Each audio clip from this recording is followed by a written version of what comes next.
মানে একটা বাবা মার আশা থাকে যে আমার ছেলে বড় হয়ে আমাকে দেখবে, এখনকার দিনে মানুষের না, আশা আছে?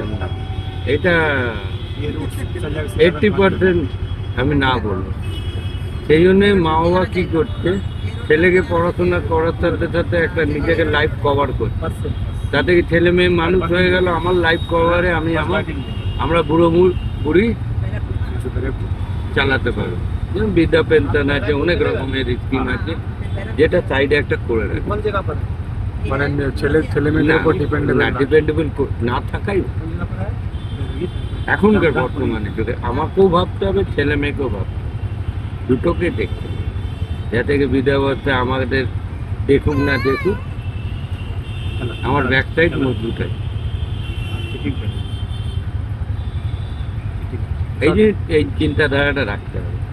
তাছাড়া বাবা মা চায় না কিছু ছেলেদের বলে, ছেলে মেয়ের কাছে কিছু চায় না, আমি যা দেখেছি। হ্যাঁ, যে তুই যা কামাস তুই তোর কাছেই রাখ, আমাকে দিতে হবে না। হ্যাঁ, এটা কোনোদিনই হয় না। কিন্তু কিন্তু সব ছেলে তো একরকম হয় না। ওর মধ্যে ওর 80%-এর মধ্যে 20% ছেলে আছে যে মা বাবার সত্যি শ্রদ্ধা করে, এমন না করে না। যতই বিয়ে হয়ে যাক, যাই হয়ে যাক,